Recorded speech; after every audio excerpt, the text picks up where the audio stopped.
What I aim to do with this channel and with these videos is to talk about elements of landscape photography that I encounter through my own shooting and things that come up when I'm out doing my own photography or when I'm out leading landscape photography workshops. So if you saw the video that I made last year, 7 most important things that I've learned in landscape photography, that was basically a distillation of most of the things that I've learned while I've been shooting and while I've been running workshops. But what I find is that there are other themes and that there are topics that I keep coming back to. So this video, it started out live as basically 6 or 7 more things, topics that I'd come across that I found myself discussing a lot through workshops over the last year. But when I started to write about things like expectation and think about it, it just took a whole life of its own and turned into just a whole big topic. So in this video, what I'd like to do is just focus on aspects of expectation in photography and the expectations that we bring with this. It's something that's come up a lot over the last year in workshops, something that I find myself discussing a lot with participants in workshops, and something that is relevant to me in my own photography. So we'll start this with a quote. Human beings are deeply affected by expectation. We go around with mental pictures in our brains of how things are supposed to be, and these expectations have a huge impact on how we feel about what happens to us, framing the way we interpret our experience. Our expectations go a long way to whether we find things enchanting or mediocre and disappointing. So if you're a photographer, it's almost impossible to isolate yourself from images from the internet and things like that. We're bombarded by images. So chances are, whenever we go anywhere in photography, we've already seen images of that place. It's almost impossible to arrive at any particular place that we go to without some expectation of what it's going to be like, of what it's going to look like. And it could be that some of the images that we've seen have inspired us so much that it's those images that have taken us there in the first place. So we may even get there with an expectation of exactly what it is that we're going to shoot, exactly what shot it is that we're going to do and how we're going to compose it. Now, these expectations, they may bring us to a particular place, but they can also be a hindrance, and they can actually have a negative effect in a couple of ways. First of all, we can actually arrive at a scene and we've got expectations of the way that it's going to be. We've seen pictures of it. We know exactly what it's going to look like, and those pictures really blew our minds and were absolutely amazing. But when we get there, the scene doesn't look anything like how we expected it to be. Perhaps we expected a certain kind of mood or a feeling to the place, but when we get there, we see all the stuff around the location that the images don't show, that we never really saw. Now, one of the first examples that I came across in photography that is like this is a well-known location called Jökulsárlón, which is an iceberg lagoon in Iceland. Now, I first saw images of this place, it must be something like 15 years ago, in a book by Art Wolf, and I expected this really eerie, ethereal, atmospheric place. But when I arrived there, what I didn't realize is that the place is right next to the main road in Iceland, right next to a big bridge. There's a huge car park there, there's porta cabins all around it, and of course lots and lots of tourists. And the whole place really didn't fit in with my expectations as what I expected to see and what I expected to feel there, which really threw me. Now, another similar place to this that's almost equally iconic are the cypress trees just outside the village of San Quirico d'Orcia in Tuscany. Now, when you see those images, they create this idea of this incredibly beautiful rural scene, but it's actually right next to a very busy road. You actually shoot it, you've got the traffic buzzing past you, there's a concrete flyover in the field with the trees in. So you arrive there with a particular kind of expectation, with something fixed in your head of what it's going to be like, and the reality is very jarring. There's this big disconnect between what we expected to find there and what we're actually seeing in reality, and that can demotivate you. And landscape photography is so much about feeling the mood of the place and attempting to capture that. So when we arrive at a place and the mood, the expectation that we have is completely smashed, it can be really hard to get our heads right back into that creative space where we start to feel the place. Now, the reality isn't the problem. The problem comes from the expectation. What we expected wasn't what we got. What we have to do is to try to put those expectations aside and deal with the reality of the scene. And then when we can settle down and really start to open ourselves up to place, we'll start to see it with much better eyes and be much more capable of shooting it. Now, alternatively, it might be that it's not the place that doesn't fit in with our expectations, it's the conditions and the weather that we have when we arrive. Because again, the chances are, if you've been inspired to go and visit a place and you've seen images of it, you've probably seen images with really beautiful light or a spectacular color, a great sunrise or a great sunset. And that's kind of what you expect it to be like when you get there, or something similar to that.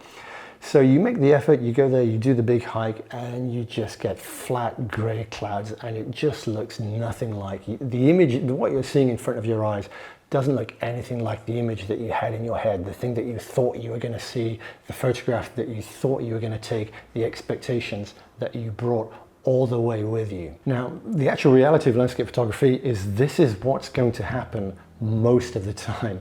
In all the places that I've been shooting and in all the times that I've been photographing, usually when I get to a place, the weather isn't perfect. Most of the images that you see on most photographers' portfolios and on their social media feeds are the images that they took when everything went right. But most of the time, everything doesn't go right. There's always some compromise and the weather's just so you're basically trying to make do. We all want epic light, we all want fantastic conditions, but in reality, that's often not what we get. Now, just an example of this, earlier this year, I went to the Faroe Islands and I went there with what I thought were particularly realistic expectations. I would have liked to have gone with no expectation, but it's impossible. You do any research of a place, you're always going to come across images and have some idea or form some idea in your head of what it's going to be like. So I expected it to be raining a lot. I expected a lot of grey clouds, which was fine. I thought, okay, I'll be able to use that kind of grey weather to make moody atmospheric shots. But what we actually got was 3 days of this incredible sunny, bright, white haze, where there was almost zero contrast. There was nothing happening in the sky. Sunsets were just basically increasingly bleached sky, and then it just got darker. It was really kind of not at all what I expected. Now, that's, I was there for a little over a week, and it really kind of threw me at the beginning. I spent about a day just going, how am I going to shoot this? And it really, the problem wasn't so much the place, which is an amazing place. The problem was with the expectations that I had and the reality of the place, and finding somewhere where those could meet, where I could actually do photography. I struggled to get over my disappointment with the conditions to really be able to see and appreciate the place, to really actually evaluate the scene as it was and focus on how I could get the best out of it. And herein lies the problem. Expectations not being met can really affect our capacity to genuinely appreciate a place and to genuinely see it for how it is. Because just think about it, how ridiculous is it to go to such an amazing, breathtaking, beautiful place and then be disappointed because you didn't get the right kind of clouds? Only a landscape photographer can feel like this, and it's just such a bizarre way of being and something that we have to find ways of overcoming. So when we get to a place and it doesn't match our expectations, we have to work particularly hard to overcome any disappointment and find some focus, because there is always a way of shooting a location. There is always a way of seeing a scene.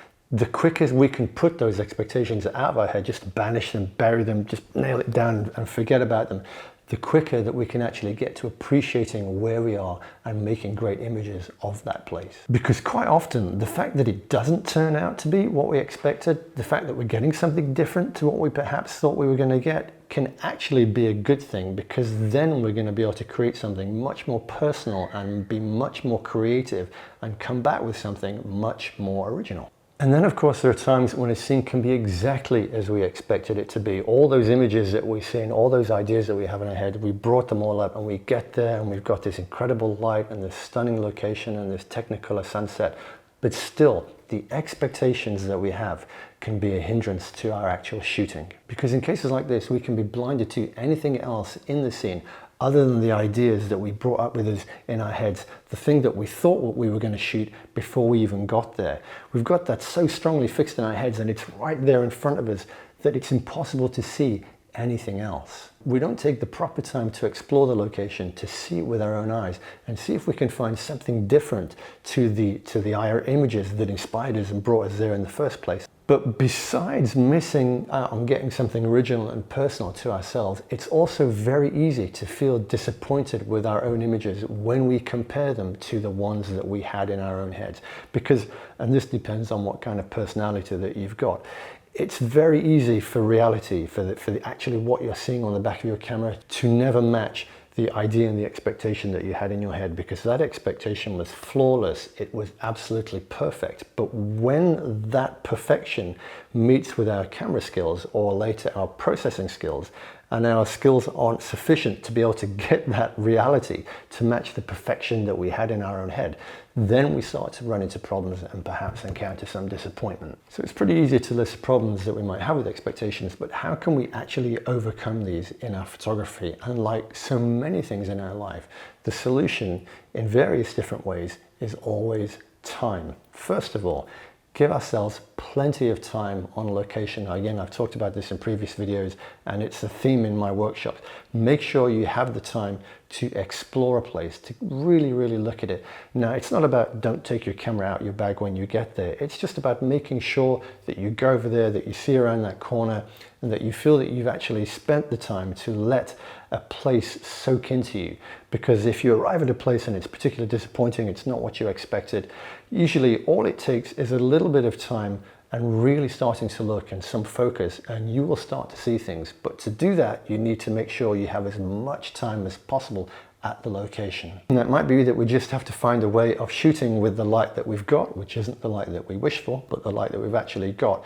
And that can take some time thinking. Now, to go back to the example that I said in the Faroe Islands, what I found in the end was that I'd expected to be shooting heavy, cloudy, moody images, and had these very brightly lit, hazy scenes. So the solution that I came up with was just to lean into the light, to really embrace it, and go against a lot of the photography rules that I had in my head, just to really push the images, make them bright, have the light flooding in, and use that light and use that haze to create a different kind of image to the one that I'd actually expected to shoot. But before I could do that, I had to put aside all of the plans that I brought with me and really just deal with what I was actually getting. And the other thing about time is that you should always take time to judge your images, because the chances are the way that you feel about an image, the moment that you've shot it or when you're on a trip, is going to be very different to how you feel about the image a few months down the line. You should always give yourself some time before you delete the image, before you judge whether it's good or bad or not, because your perception will always change. As soon as the trip's finished, the expectation that you had for that trip passes, and then you're much more comfortable with the memory that you have of the reality. And when that starts to be more dominant than the expectations that you had before the trip, you're much more capable of judging the images that you took for what they actually are, not what you hope that they might be. So when you start to look at the images some months after you took them, you start to see them in a very different way, and you will appreciate them very differently. Now, I found, without exception in my own photography, that the chances are is that the images that I take when I'm on a location that I'm really happy with, and that's usually because they fit the expectation that I had before I went there. After some time, I may feel disappointed with those, but the images that I genuinely end up preferring and the ones that I like the most are often images that I wasn't that keen on, that at the time that I took them, I didn't have a whole amount of faith in them, probably because they didn't match the expectation that I had. But over time, they grow on me and I start to appreciate them for what they actually are. So you should always give your images time to percolate, to ferment, before you judge them, before you throw them out and abandon them and say, what a waste of time that trip was, because you will always feel differently about them. You'll be much more capable of judging the images that you took and appreciating what you took when the expectations that you brought with you on that trip have disappeared. So the final aspect of expectation is the images that you don't take, because on any given trip, there will be more images that you don't get than ones that you actually do. Now, some people arrive on a trip with a list of specific shots and specific locations that they want to visit. Now, it might be that they see all those locations, but you will almost never get all of those shots. You'll be lucky if you get half of them. So you have to come to terms with the fact that you're not going to go home with everything that you expected to have. And the other thing about that is, certainly when you travel with friends or with a group of people in a workshop, there will always be other people who see things and get shots that you don't. Now, it doesn't matter how much experience you have in photography, it doesn't matter how good you are, or even how many times you visited a location. Someone who goes there with a different eye to you will always see something that you don't. And this is great. I've seen people beat themselves up. Oh, why didn't I see that? Why didn't I get that? But no one gets all the shots. No one goes home having seen everything. There are always lots of shots that we don't get, lots of things that we don't see. and that's fine. And we can use that as a motivation to keep learning, because that's what photography is. It is a journey where we understand that there's always more stuff to learn and that there's always more things to see. No matter how many things that we see, there will always be more that we don't see. No matter how much we know, there's always going to be a lot of stuff that we don't know. And when we can accept that and try to approach places with that understanding and with our expectations in check, we're going to be much better armed to really appreciate and to see places with clarity and to take photographs and appreciate those images better. Now, of course, it's really easy to say this. Saying that we have to get over expectation is much easier than doing it. In all the times that I've been doing photography and on all the trips that I've made, I always go there with some level of expectation. Expectation of what the scene is going to be like, and expectation to a certain extent of how I'm going to shoot it, because that expectation is very closely linked with research, and I would never go to a place without having done research before. So putting aside that expectation is much easier said than done. But what we can do is be aware that we have those expectations. Just to loop back to the quote that I used at the beginning of this video about how powerful the expectations we have of something are towards shaping our experience of it. And when we accept that and when we know that, we can perhaps spend more time truly appreciating and connecting with a place, which is, after all, the most important part of landscape photography and shapes a huge amount of the memories that we have of the place after the fact. Okay, so that's it for this video. I hope that it's been interesting at least. If you have any questions or comments, please drop them in the box below. I really do appreciate all of the support and people watching the channel, so thanks so much for watching, and as ever, take care.